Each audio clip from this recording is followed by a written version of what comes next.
हर हर महादेव, जय जय शिव शंभू। आज मैं आपको शिव पुराण का अध्याय 4 बताने जा रही हूँ।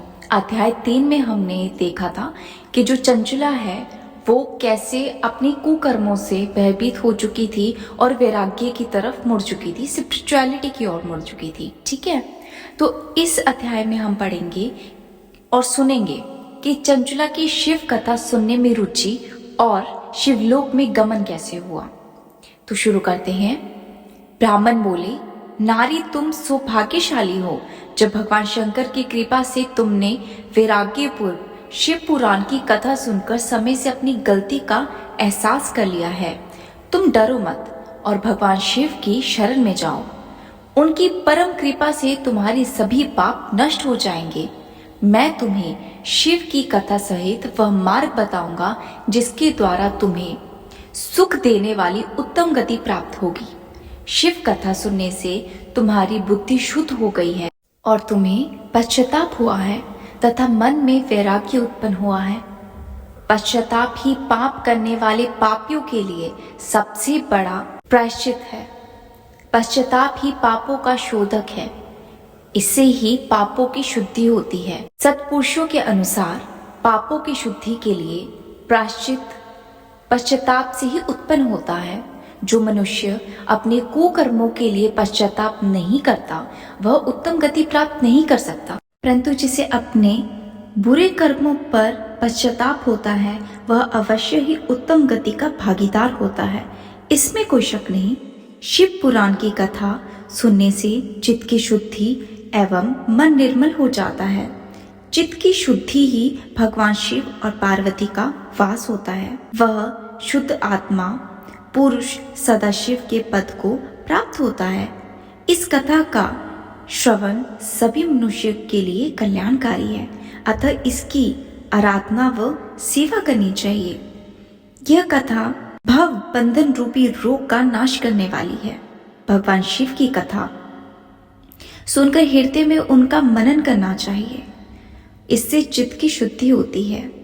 चित्त शुद्धि होने से ज्ञान और वैराग्य के साथ भगवान शिव की भक्ति निश्चय ही प्रकट हो जाती है तथा उनके अनुग्रह से दिव्य मुक्ति प्राप्त होती है। जो मनुष्य माया के प्रति आसक्त है वह इस संसार बंधन से मुक्त नहीं हो पाता। हे ब्राह्मण पत्नी, तुम अन्य विषयों से अपने मन को हटाकर भगवान शिव की इस परम पावन कथा को सुनो। इससे तुम्हारी चित्त की शुद्धि होगी और तुम्हें मोक्ष की प्राप्ति होगी। जो मनुष्य निर्मल हृदय से भगवान शिव के चरणों का चिंतन करता है उसकी एक ही जन्म में मुक्ति हो जाती है। सूत जी कहते हैं, शौनिक, यह कहकर वे ब्राह्मण चुप हो गए। उनका हृदय करुणा से भर गया। वे ध्यान में मगन हो गए। ब्राह्मण का उपदेश सुनकर चंचला के नेत्रों में आनंद के आंसू झलक आए। वह हर्ष भरे हृदय से ब्राह्मण देवता के चरणों में गिर गई और हाथ जोड़कर बोली, मैं कृतार्थ हो गई। हे ब्राह्मण, शिव भक्तों में श्रेष्ठ स्वामी आप धन्य हैं। आप परमार्थदर्शी हैं। आप सदा परोपकार में लगे रहते हैं। साधु, मैं नरक के समुद्र में गिर रही हूँ। कृपया कर मेरा उद्धार कीजिए। जिस पौराणिक व अमृत के समान सुंदर शिव पुराण की कथा की बात आपने की है उसे सुनकर ही मेरे मन में वैराग्य उत्पन्न हुआ है। उस अमृतमयी शिव पुराण कथा को सुनने के लिए मेरे मन में बड़ी श्रद्धा हो रही है। कृपया आप उसे सुनाएं।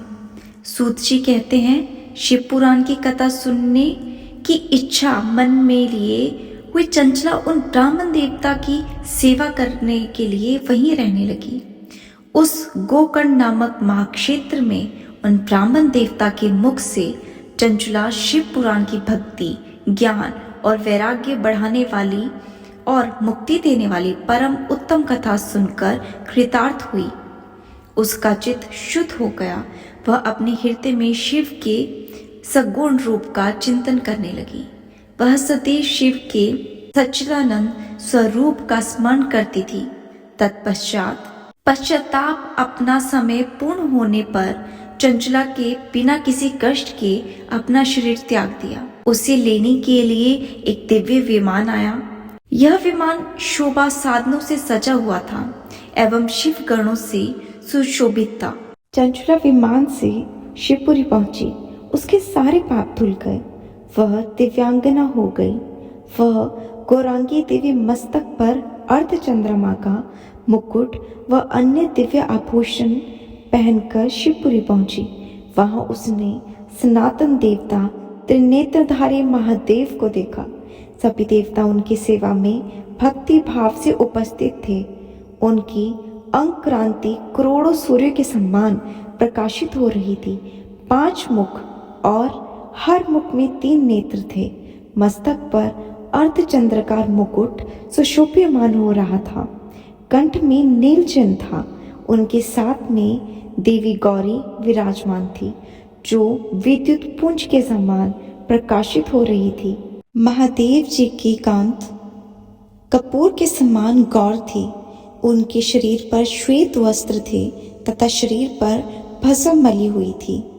इस प्रकार भगवान शिव के परम उज्जवल रूप के दर्शन कर चंचला प्रसन्न हो गई।